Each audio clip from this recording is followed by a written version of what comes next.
Welcome to the How to Raise Money podcast for anyone who wants to raise other people's money for a business or property venture. Right now, there has never been more money on the planet, and there has never been more opportunity. This podcast will help you put the two together. So, if you need money for your business or property proposals from banks, lenders, angels, whales or dragons, this is the podcast for you. Hey everyone, welcome to a very special edition of the How to Raise Money podcast. And I am Ray McLennan. And it's with me, Nigel T. Best. Raymondo, how the devil are you?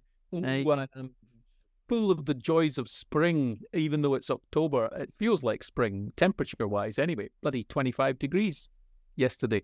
Here we are on the 10th of October. We shouldn't really say that, but 10th of October 2023, with all sorts of things happening all around the world. I was sitting quietly reposing with a cup of tea in the garden yesterday thinking, I need to take this sweater off. So that's how I am, Nigel. How about you? Well, I think when you gave a date there, I think we can probably go back to Seneca in Roman times, and he was still complaining about the fact that, you know, the world was completely screwed and run by vindictive gits who are out to get you. And so I don't think much has changed. I mean, there's some horrific things going on in the world. And again, you can get distracted with everything and you can, you know, end up being extremely upset and anxious about all these things. But a lot of them, unfortunately, we can't control. So it's down to only control what you can control.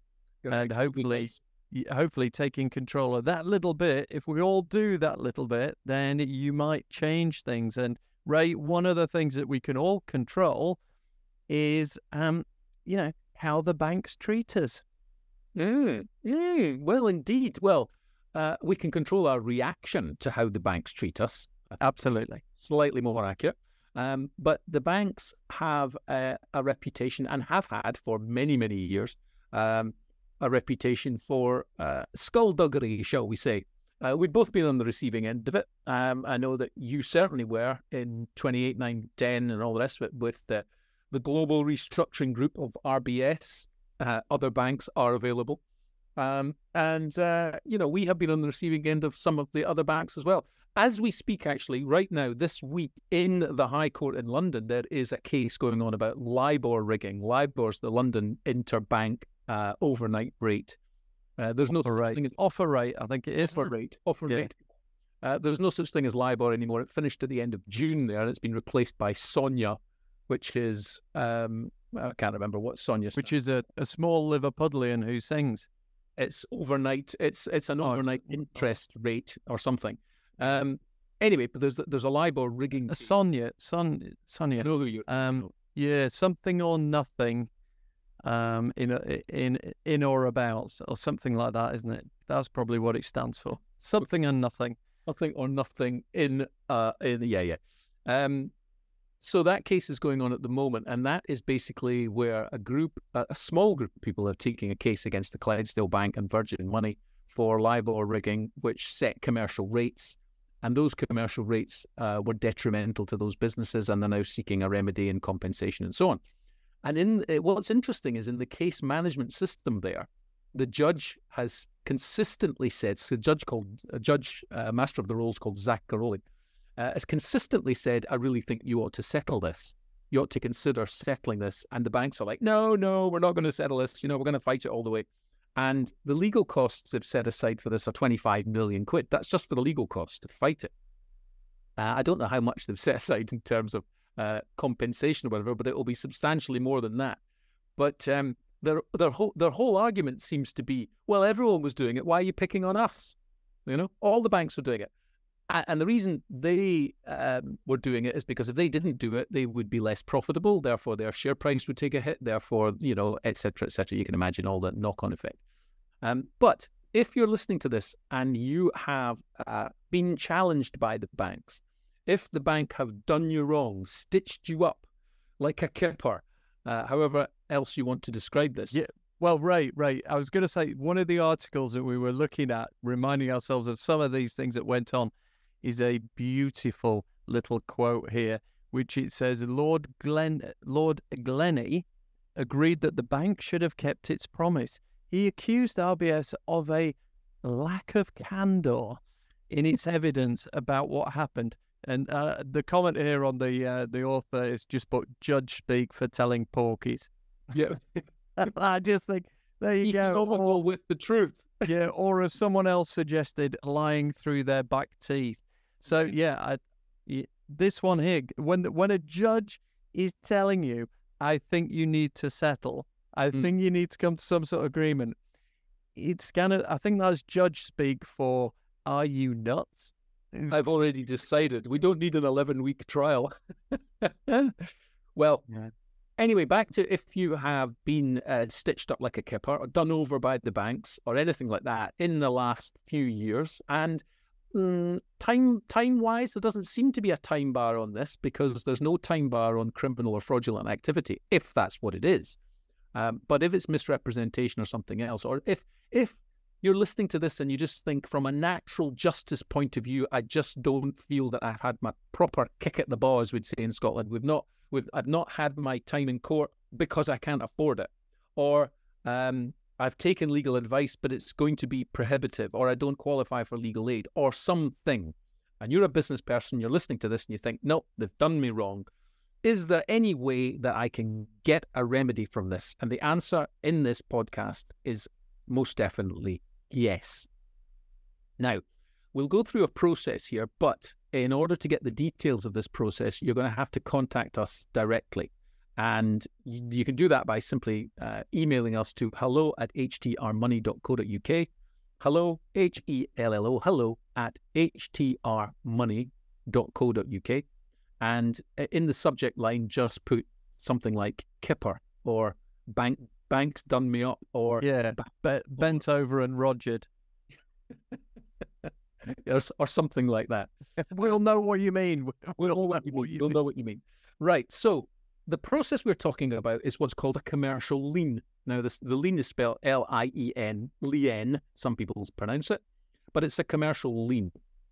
And we're going to talk about the what, where, and how, why of the entire lien process. Now, we're not going to go into too much detail, except to say that it is a thing. This is a proper commercial thing, okay? Not to be dismissed. Now, I'm going to give you a quote from a barrister who I spoke to within the last 10 days and said, what would you do if somebody took out a commercial lien against you? He said, I'd pack my bags and leave because it's game over. Now, that does not mean it's game over for him to not practice law. It means it's game over because a commercial lien is a charge. It's a way for someone who's been done wrong to secure your property and recoup your losses due to your activity, if your activity is anything less than perfect.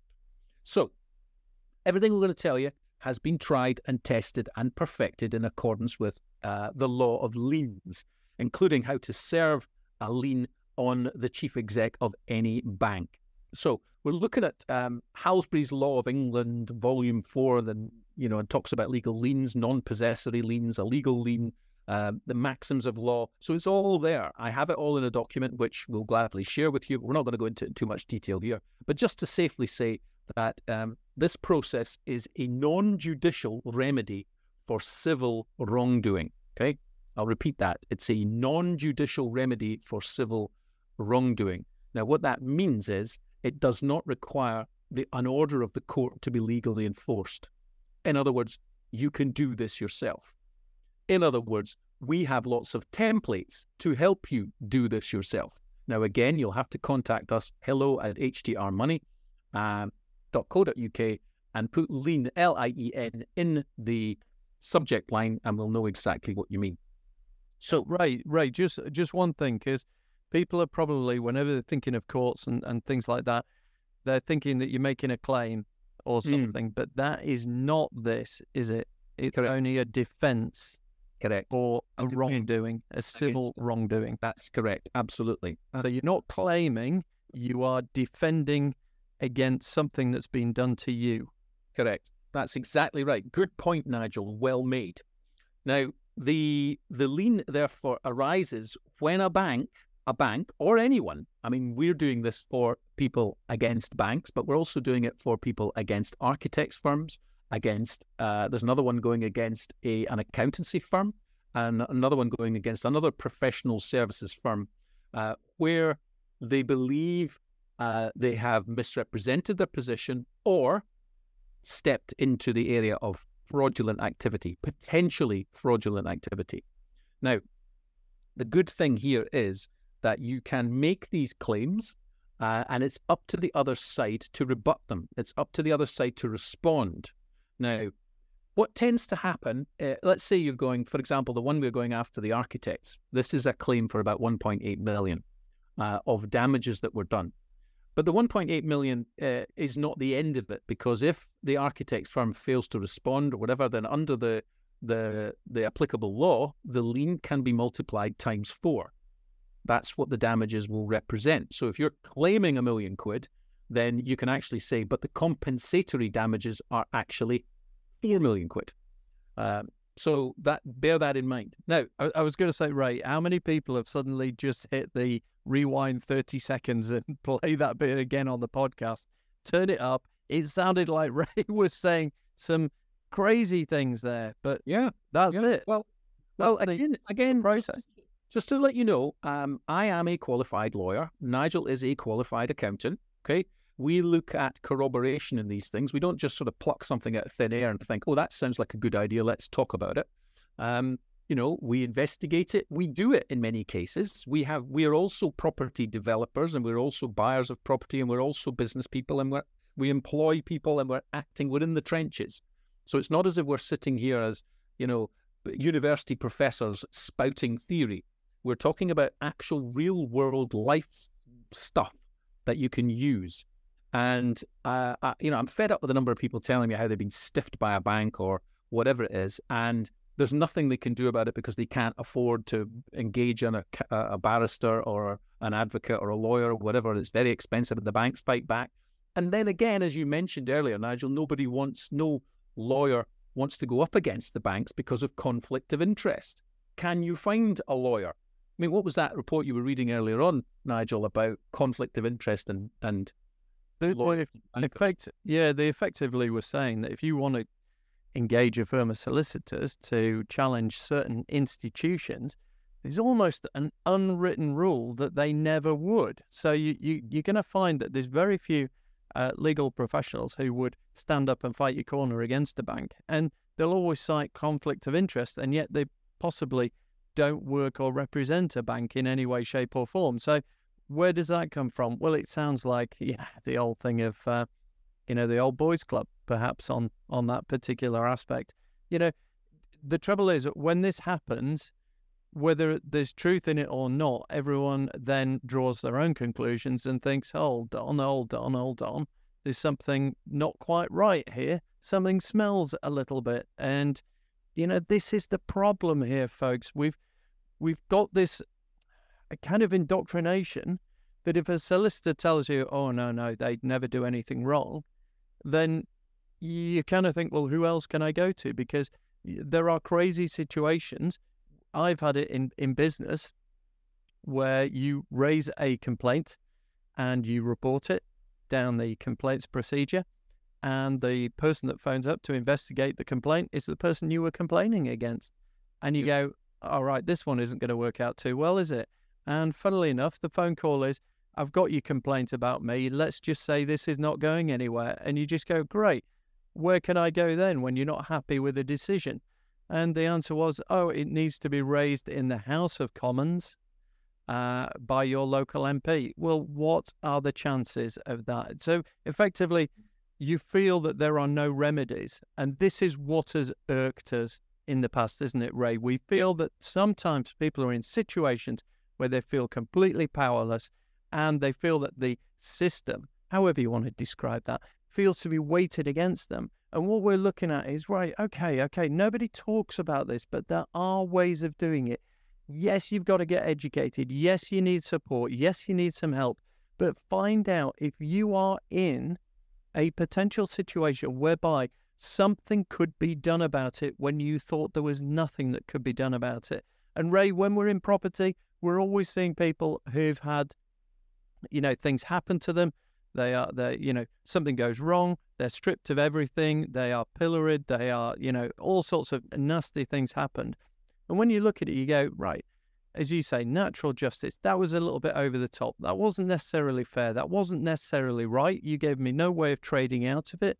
You sort of created a fait accompli when it wasn't necessary. And now you're personally going after me to ruin me forever when actually it's not me that's done something wrong. And the trouble is you're up against these weighty institutions. So Ray, carry on with your lean process because it is an eye-opener, folks. Not for everyone, not applicable for everyone, but for those people who are in that situation who were unaware of this, it could be, a light at the end of the tunnel. It could be the helping hand. Yeah, absolutely. So it's a lean process. So what is it? Well, it's let's just recap. It's a non-judicial remedy for any civil wrongdoing. It offers a lawful way for you to secure your property and recover some losses. A properly perfected common law lien process does not require an order of the court to be legally enforced. It's a defence to any type of civil wrongdoing. It's a right to enforce under common law. It's never a claim, as you said, Nigel. It's only ever a defence to a wrongdoing. And it therefore naturally arises when a bank or anyone commits what could be described as a fraud. Now, the process itself, we're not going to go into too much detail here. Like, say, you want to send an email to hello@hdrmoney.co.uk and put lean in the subject line, and we'll be able to give you some more information on that. But there are two parts to it. There's a discovery process, otherwise known as a notice of conditional acceptance. So there's the discovery process, and then there's the lien process itself. Now, various jurists have suggested there are different ways of doing this, but the best and most efficient way requires, first of all, 3 separate documents in the discovery process, and then 5 separate discovery documents in the lien process. So I'll go over them very briefly without going into too much detail. Like I say, if you want detail, you can contact us, hello@hdrmoney.co.uk, and we'll gladly deal with you on a one-to-one basis, because every case will be different. It always depends. Every case will be different, and it always depends.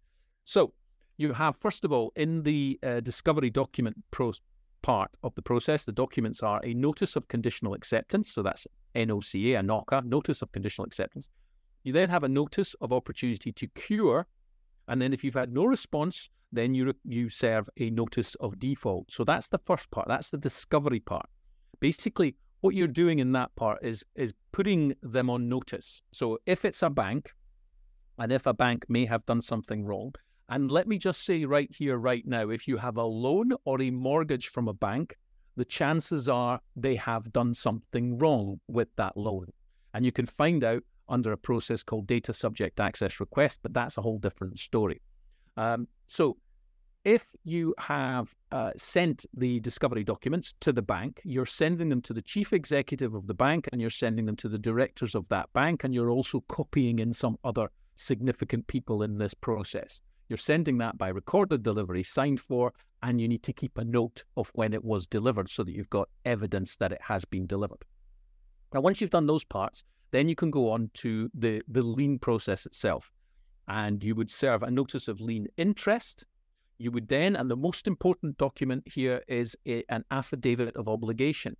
Now, you will require to have this notarized.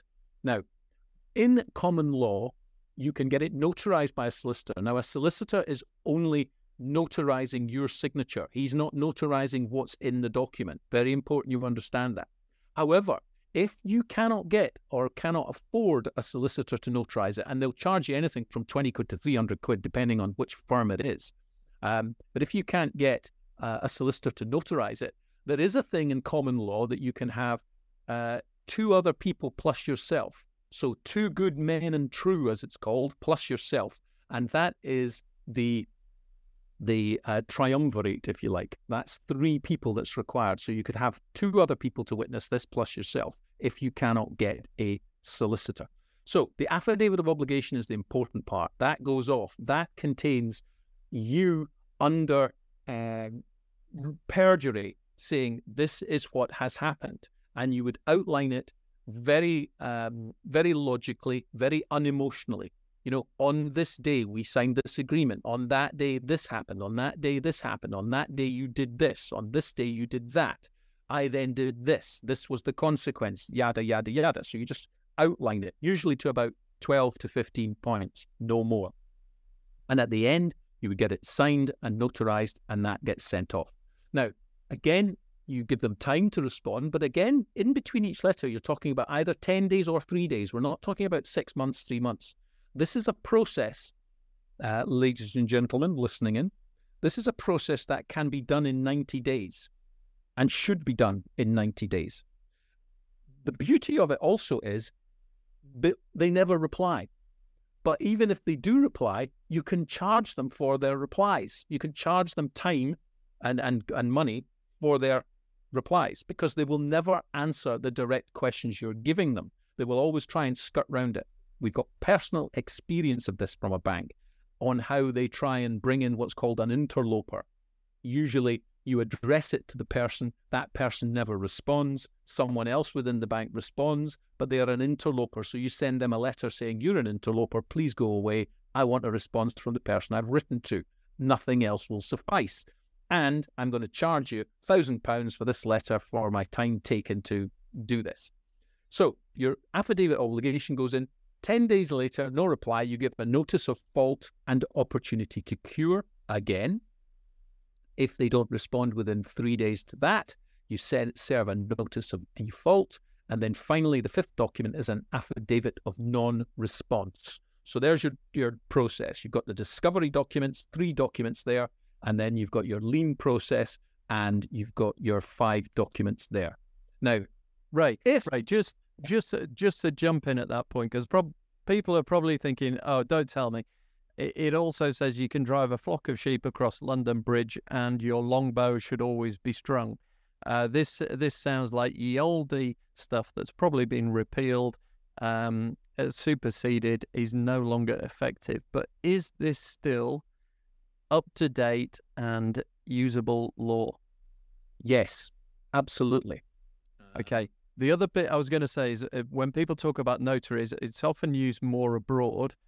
So France, the notaire, and I was looking at something then. I was thinking, God, you know, someone was talking about, oh, you can become a notary really easily, and it was like cobblers. You can't. You've got to go through all various things. But the fundamental difference on a notary is it appears that their sole job is to make sure that the documents are legal and accurate and correct from a legal point of view. They are not giving you any advice as to whether it's sensible to do, stupid to do, the absolute thing you must do. They are merely saying that you have completed the documents in a legally correct way, and that's what it means. So that when you get something notarized, it means that it's a legally correct document at that point. It doesn't mean that they have given a legal opinion on it, other than to say it is correctly structured legally. If that was, you know, a very long way of saying that's what they do, in my eyes, or my understanding of it. Would that be fair to say? Yes, that's very fair to say. This is a thing. It is a thing. Now, what happens if after these 8 documents, if you like, you've sent your conditional acceptance, you then got all the way to your affidavit of non-response. So if there's been no response, and that tends to be what happens, you now have a valuable document. You have a valuable document. And folks, strap yourself into this one, because this is where your mind will get blown as to where this can go. And when we talk about how to raise money, never mind resolving an issue that you may have had where you've been financially impacted and you've had a wrong done to you, etc., etc. This is how you could potentially, using this type of tool, potentially raise money, Ray, isn't it? Well, yes, but again, you have to have had a wrong done to you. You can't. You can't make it up.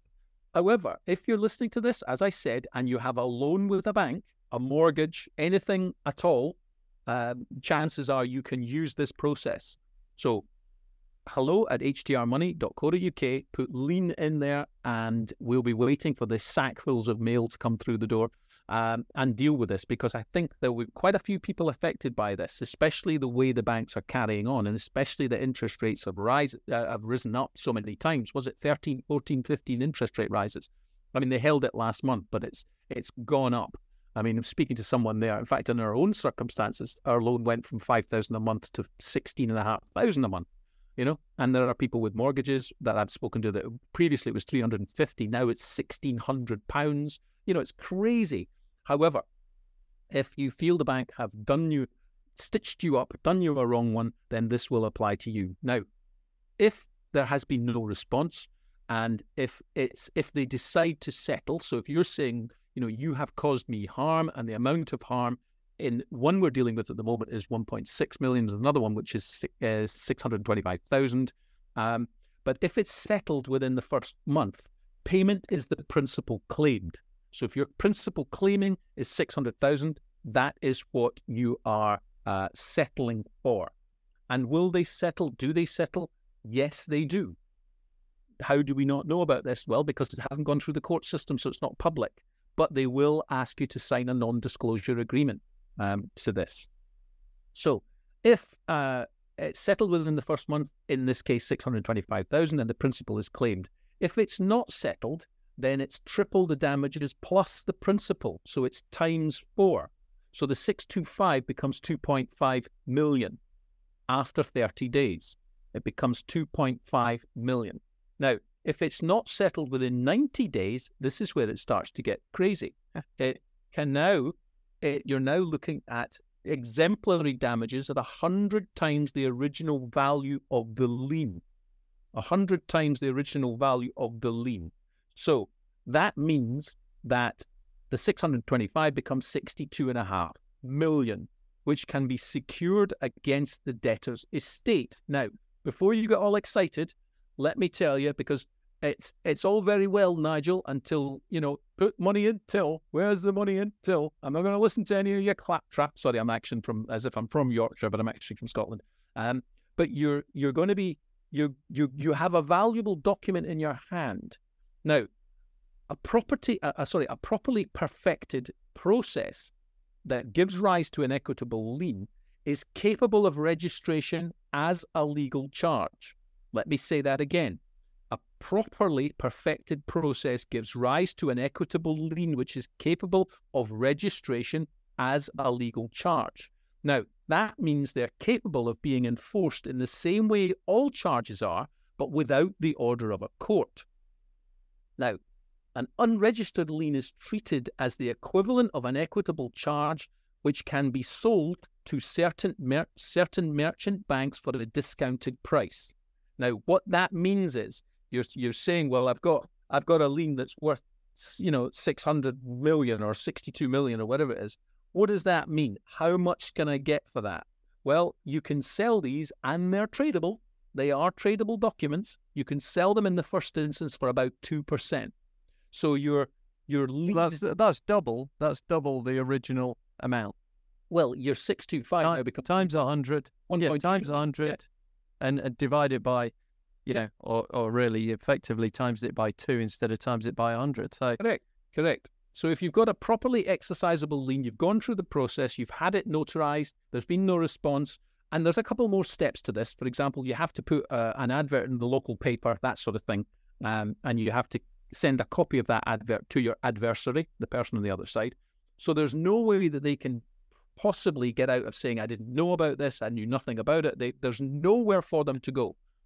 Once you've got all of that pile of paperwork, so in other words, you've got the 8 documents that you've sent, plus the receipts where you've sent them, which would be a receipt from the post office.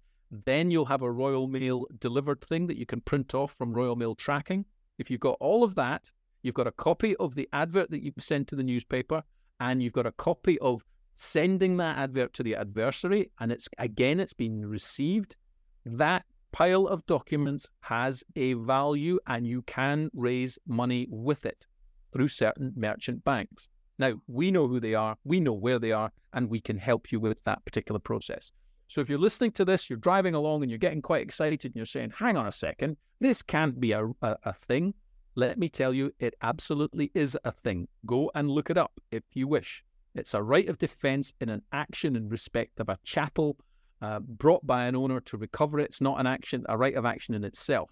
There's lots of law about this, but it does entitle you to go after a third party who has committed you a wrong. It's a commercial lien. There is a process. It's been around for hundreds of years.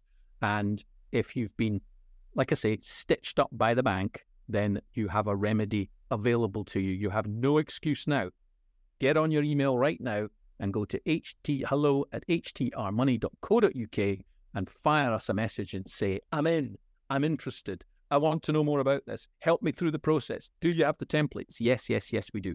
Every case is different. Don't forget, every case is different. But if you've taken out a loan or a mortgage with any of the banks in the UK or America, doesn't matter, within the last 20 years, chances are they have done something that warrants a response, let's just say, that warrants a response. And if you feel natural justice has not been done, you feel you've been diddled, no lawyer's been able to help you, no one's been able to help you, this is your opportunity to cure. This is your opportunity to seek a remedy. And what's it going to cost you? You're not going to be caught up in legal costs. You're not going to have to pay lawyers tens of thousands of pounds, whatever it is. We will have that conversation with you about costs, but it's not going to be prohibitive. We are here to help, as we've always said. Let's help you raising money by pitching for that money. We've helped people raise money by going to high net worth individuals, lenders, other institutions. We've done all of that over the last few hundred episodes. But this one is a doozy, shall we say. This is an absolute doozy.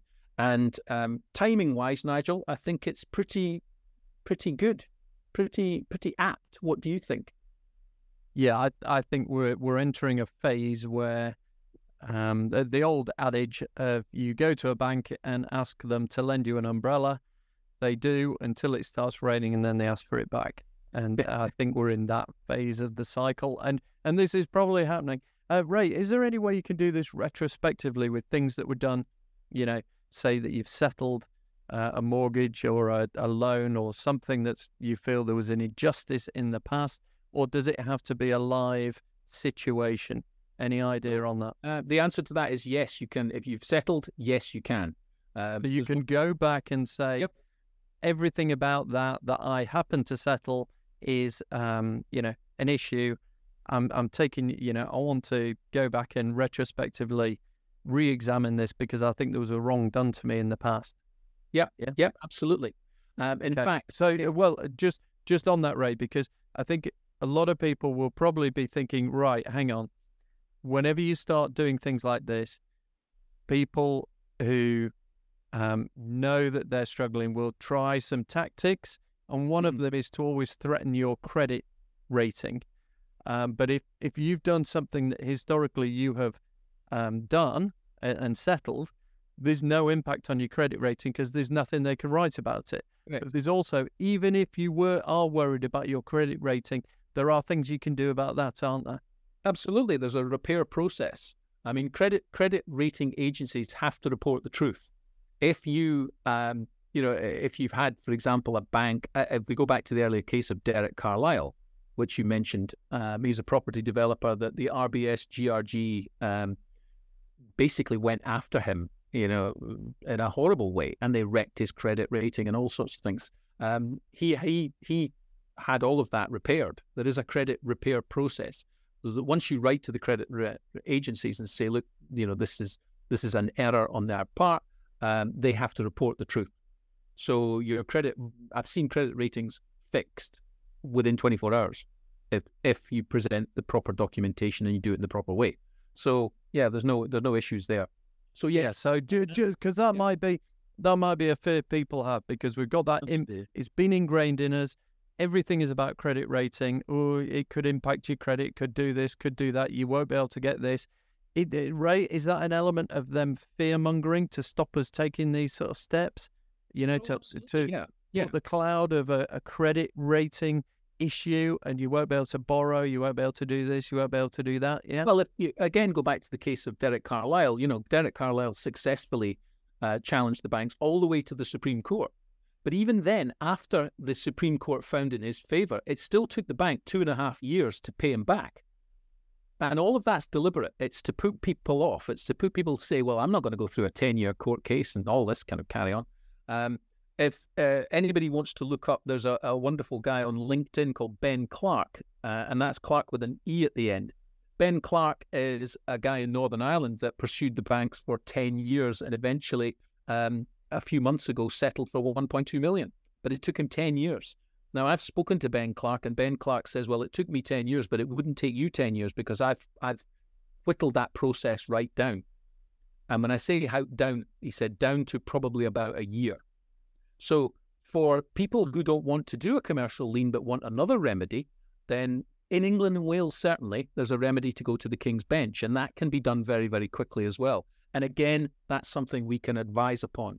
Now, there is a cost to that because there are lawyers involved. So the cost to that is, but again, Nigel, it's under £2,000. No, you're not talking about a huge amount of money, but there is a cost to that, where there's a process where things are submitted to the King's Bench. I could go into that. I wasn't going to go into it today. No, don't worry. It's just, I know we're always looking for reasons to not do it because we fear a consequence of some sort.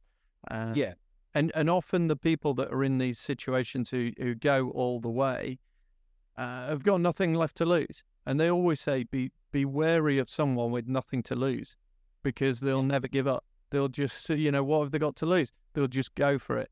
And so what we don't want is people to feel they are in that position. If you are, then absolutely you need to have a conversation here because there may be a solution to you. But for those who feel that it's heading this way, or that historically you've had a terrible experience and you're wanting a remedy for that, then again, get in touch with us.